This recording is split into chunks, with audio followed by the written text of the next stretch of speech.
Shalom,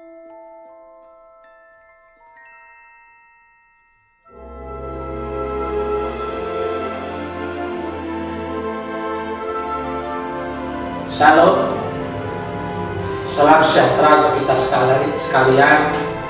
Semoga Bapak Ibu dan saudara-saudara sekalian dalam keadaan sehat, sejahtera di dalam pemeliharaan Tuhan.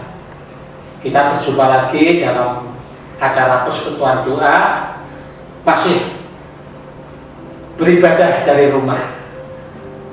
Bapak Ibu dan saudara-saudara sekalian, sebelum acara persekutuan doa kita mulai, mari kita bersama-sama berdoa, memohon bimbingan dari Tuhan, sehingga kegiatan kita pada saat ini dari awal, pertengahan sampai akhir dapat berlangsung dengan lancar dan aman karena pertolongannya. Mari kita menundukkan kepala sebentar, memohon pertolongan dari Tuhan kita.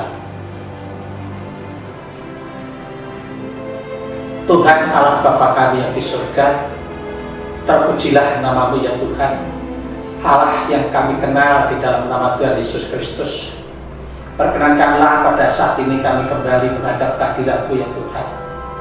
Puji syukur dan terima kasih atas kebaikan-kebaikan-Mu yang telah Kau-anugerahkan kepada kami. Engkau telah dengan setia-Mu serta di dalam kasih dan kuasa-Mu telah berkenan menyertai kami dari waktu lepas waktu hingga saat ini, dengan tidak kurang satu apapun yang terbaik yang daripada-Mu yang telah Kau-anugerahkan kepada kami. Kesehatan, keselamatan, sukacita dan damai sejahtera dalam Tuhan Yesus Kristus, hikmat dan pengertian yang dari Allah Bapa, berkat jasmani dan rohani senantiasa Kau curahkan dalam kehidupan kami, dan Kau jadikan kami menjadi hamba-Mu yang berkemenangan di dalam pertolongan-Mu.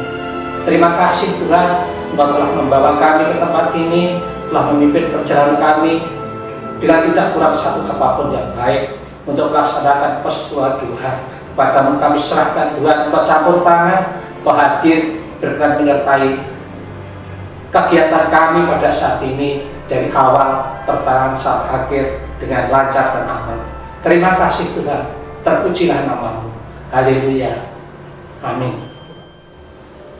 Bapak Ibu dan saudara-saudara sekalian yang dikasihi Tuhan Yesus Kristus, firman Tuhan pada saat ini akan kita ambil dari Kisah Para Rasul pasal 1 ayat 14. Demikian firman Tuhan.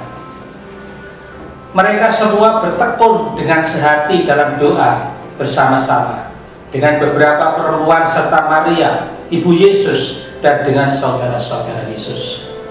Amin. Bapak Ibu yang dikasihi Tuhan Yesus Kristus, setelah kenaikan Tuhan Yesus ke surga, hubungan Tuhan Yesus dengan murid-muridnya tidak lagi secara jasmania, artinya pertemuan muka dengan muka secara langsung. Setelah Yesus naik ke surga, pertemuan Tuhan Yesus dengan murid-muridnya dengan cara rohaniah, dalam hal ini dengan doa. Oleh sebab itu, ketika hakikat gereja lahir melalui pencurahan Roh Kudus, maka pekerjaan dan pelayanan gereja dimulai dengan doa. Kita sering mendengar, bahkan kita meyakini bahwa doa adalah nafas bagi orang-orang Kristen atau orang-orang percaya. Kalau kita berbicara nafas, saya kira semua kita tahu, nafas adalah yang menentukan orang hidup atau mati. Orang segar bugar, tapi kalau tidak bernafas artinya dia sudah menikmati. Tapi orang dalam kondisi lemah, tapi kalau masih bernafas berarti dia masih hidup. Artinya doa sangat penting bagi orang-orang percaya, bagi orang-orang Kristen. Banyak kesaksian sering kita dengar dalam persekutuan atau kita bertemu dengan jemaat, bagaimana para jemaat merasakan kuasa doa yang luar biasa, dahsyatnya doa yang dihadapi, sehingga dengan doa bisa melepaskan dari permasalahan-permasalahan, dari kesulitan-kesulitan, entah sakit penyakit, entah ekonomi, entah pekerjaan, dan lain-lainnya. Tentu saja, mungkin saja ada yang mengatakan, itu sebagai hal yang kebetulan saja. Bisa saja orang mengatakan seperti itu. Terlepas dari hal itu,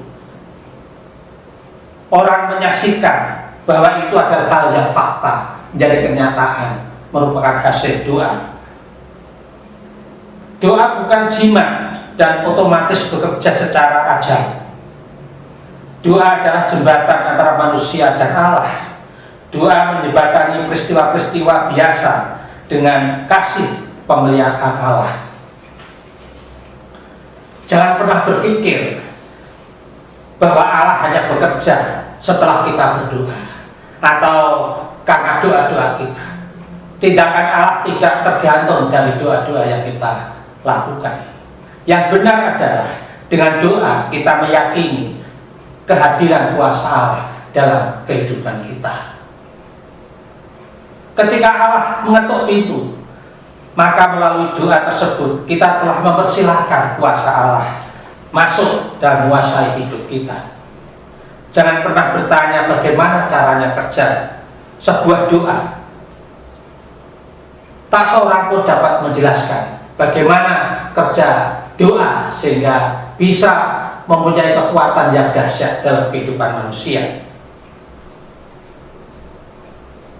Walaupun kita tidak mengetahui bagaimana cara kerjanya doa, namun tidak usah kita menolak untuk menggunakannya. Jadi doa adalah merupakan kekuatan dan napas bagi orang-orang percaya. Allah menciptakan manusia sebagai makhluk yang bebas mengambil keputusan. Yesus menggambarkan dirinya sedang berdiri di depan pintu sambil mengetuk pintu. Allah tetap menghargai keputusan kita. Kalau kita mempersilahkan dia masuk, itulah artinya kita sedang berdoa. Kalau kita tidak berdoa, berarti kita tidak mempersilahkan Allah masuk dalam kehidupan kita. Bagaimana kalau kita menolak untuk berdoa? Tidak apa-apa. Kalau itu sudah menjadi keputusan kita, menjadi pilihan kita, tidak akan ada malapetaka yang akan segera menimpa dalam hidup kita.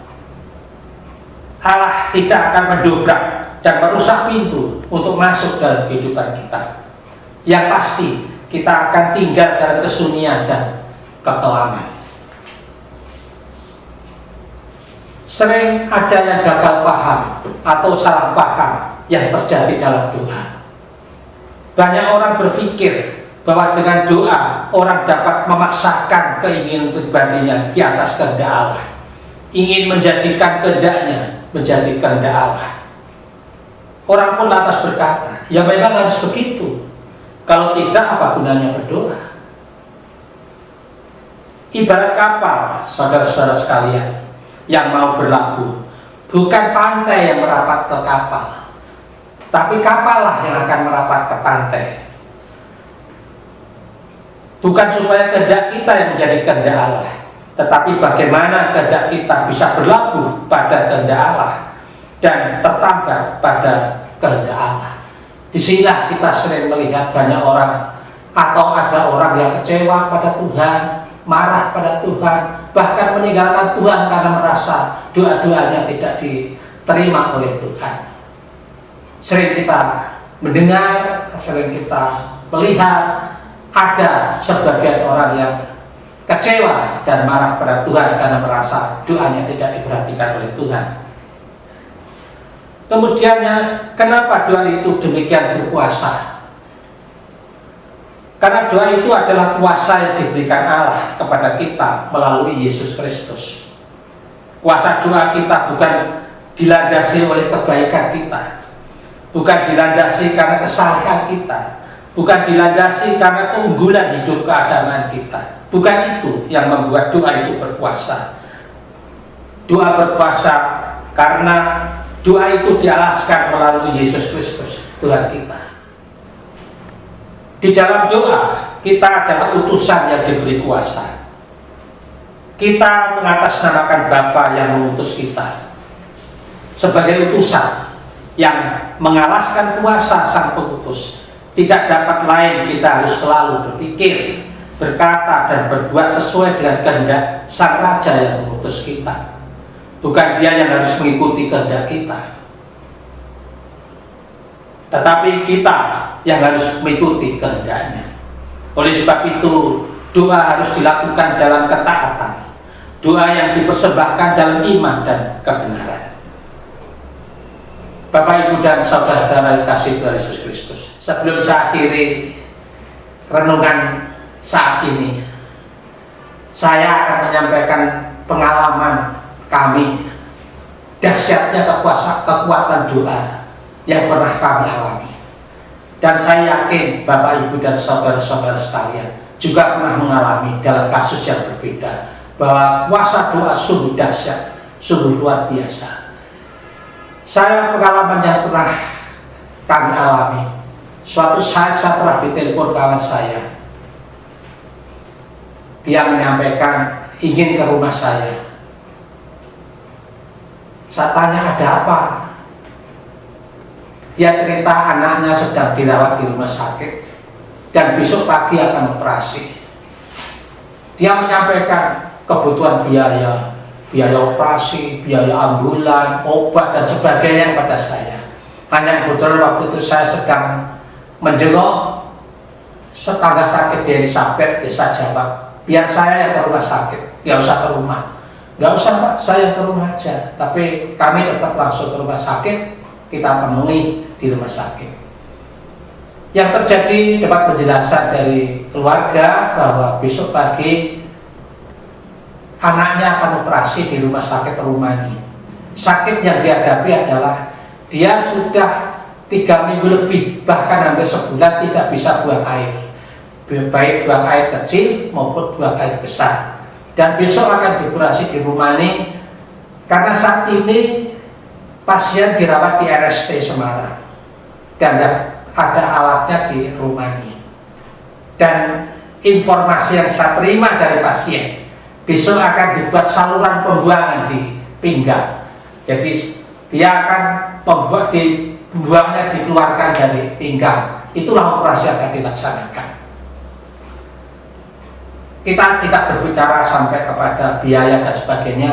Saya tidak tahu, ada yang menggerakkan dalam diri saya untuk berdoa. Jadi karena kami dengan keluarga itu tidak satu iman, dan mereka adalah orang-orang yang taat dalam agamanya, saya tawari waktu itu, mau nggak saya doakan? Pasiennya, anaknya itu mau Pak. Saya tanya orang tuanya, boleh nggak saya doakan dengan agama saya? Boleh Pak. Kami berdoa. Ya, saya tidak minta supaya sembuh, ya mintanya supaya besok operasi berjalan lancar. Semua yang dibutuhkan Tuhan cukupkan semua. Selanjutnya besok paginya, karena operasi jam 8 pagi, jam 10 saya telepon. Bagaimana proses operasi sudah selesai, lancar? Apa yang saya dapat? Pak, anak saya tidak jadi operasi. Ternyata setelah diperiksa tidak ada yang gangguan, dan anak saya sekarang sudah bisa buang air, baik buang air besar atau buang air kecil. Luar biasa. Kita berdoa tidak minta itu, tapi Tuhan memberikan lebih dari itu. Karena apa? Ya tadi itu Tuhan campur tangan, Tuhan hadir, Tuhan mengetuk pintu, kita berdoa. Artinya kita mempersilahkan Tuhan masuk di dalam kehidupan kita. Ini pengalaman, dan saya yakin Bapak Ibu saudara pasti mempunyai pengalaman dalam kasus yang berbeda yang luar biasa sebagai kekuatan doa. Tuhan Yesus memberkati kita sekalian. Amin.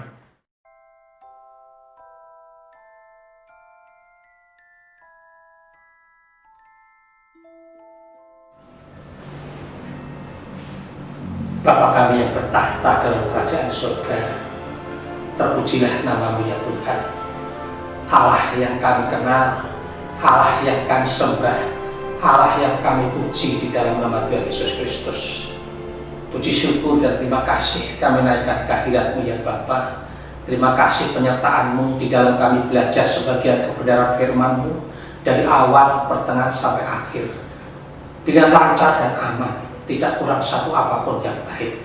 Bapa, terima kasih firman-Mu pada saat ini. Firman-Mu sungguh menjadi berkat bagi kami Tuhan.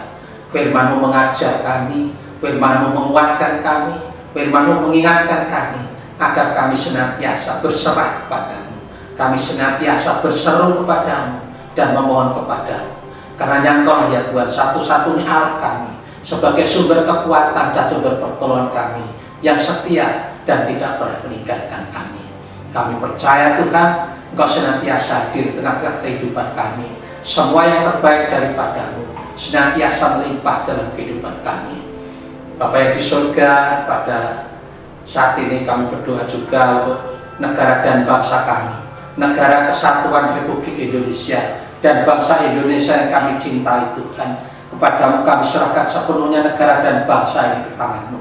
Kami percaya Tuhan senantiasa hadir di tengah-tengah bangsa dan negara ini. Kuasa-Mu, kemuliaan-Mu memenuhi negara dan bangsa ini Tuhan, yang saat ini sedang berduka karena dilanda pandemi virus COVID-19. Tapi kami percaya Tuhan semua dalam kendali-Mu, semua dalam kehendak-Mu.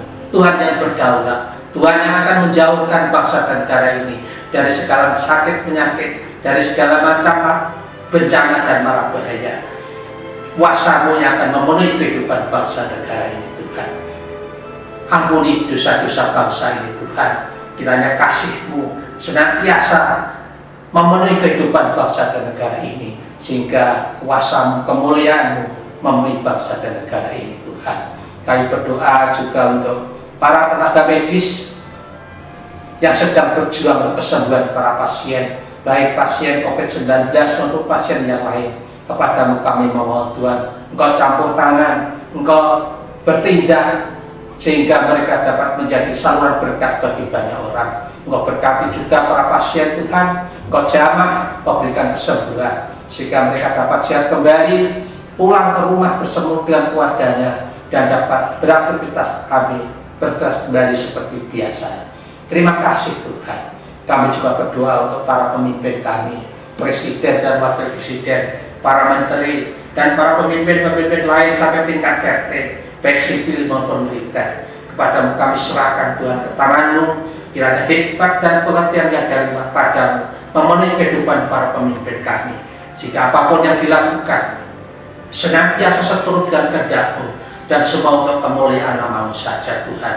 Jauhkan mereka dari ambisi-ambisi pribadi, dari kepentingan-kepentingan kelompok dan golongan.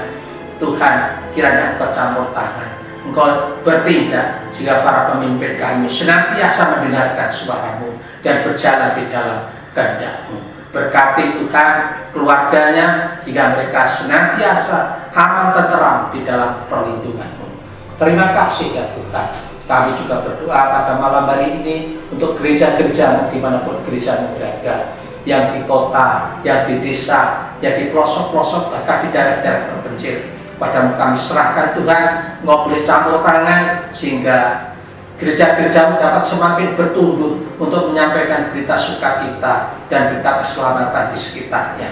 Juga hamba-hamba Tuhan yang melayani, para pendeta, para gembala, para misionaris dan para aktivis Tuhan, Kau hadir, Kau penuhi mereka dengan hikmat yang daripada-Mu saja, dan Kau pimpin mereka sehingga hamba-hamba ini dapat menjangkau jiwa-jiwa baru, jiwa-jiwa yang belum kenal Engkau, bahkan jiwa-jiwa yang membenci Engkau akan dapat berduyun-duyun tersungkur di kaki-Mu, mengaku Yesus sebagai Juru Selamat. Terima kasih Tuhan. Kami berdoa juga untuk gereja kami, GKI Peterongan Bakal Jemaat Budak Ayu. Kepada-Mu kami serahkan ke tangan-Mu Tuhan. Kami percaya Tuhan senantiasa hadir di gereja-Mu ini. Engkau berkati gereja-Mu ini Tuhan, sehingga gereja-Mu dapat semakin bertumbuh Tuhan, untuk menyampaikan berita sukacita dan berita keselamatan di sekitarnya. Berkati program-program dan kegiatannya Tuhan. Engkau campur tangan sehingga segala program dan kegiatannya dapat terlaksana dengan baik, semua untuk kemuliaan nama-Mu saja. Kami berdoa juga untuk seluruh pengurus di gereja ini Tuhan. Engkau berkati, Engkau berikan kekuatan, Engkau berikan kemampuan, Engkau berikan hikmat sehingga hamba-hamba yang setia ini dengan penuh sukacita senantiasa melayani Engkau Tuhan. Berkati kesehatannya, berkati keselamatannya, berkati keamanannya, berkati keluarganya Tuhan. Semua yang terbaik daripada-Mu senantiasa Kau curahkan dalam kehidupan hamba-Hamba-Mu yang setia ini. Kami juga berdoa untuk seluruh jemaat GKI Budak Payung dimanapun mereka berada Tuhan. Kami serahkan sepenuhnya ke tangan-Mu. Tuhan boleh hadir, Tuhan boleh jamah mereka satu persatu. Yang sakit Tuhan berkenan jamah, Kau berikan kesembuhan. Yang berbeban berat Tuhan berkenan datang untuk memberikan kekuatan dan kelegaan. Yang dalam pergumulan Tuhan boleh hadir, campur tangan jika apapun yang dipergumulkan. Karena campur tangan-Mu dapat diselesaikan dengan sebaik-baiknya. Kami percaya Tuhan, Kau senantiasa hadir di dalam kehidupan seluruh jemaat GKI Budak Payung. Terima kasih Tuhan, hanya kepadamu kami memohon Tuhan, hanya kepadamu kami berseru, hanya kepadamu kami berserah ya Bapa. Karena Engkaulah satu-satunya Allah kami, satu-satunya Tuhan kami, Allah dari segala Allah, Tuhan dari segala Tuhan, yang senantiasa hadir dan menyertai kehidupan kami. Kami percaya Tuhan hadir dalam kehidupan kami, mendengar doa kami, dan menyempurnakan doa kami. Terima kasih Tuhan, hanya kepadamu kami memohon. Di dalam nama Tuhan kami Yesus Kristus, kami ucap syukur dan berdoa. Amin.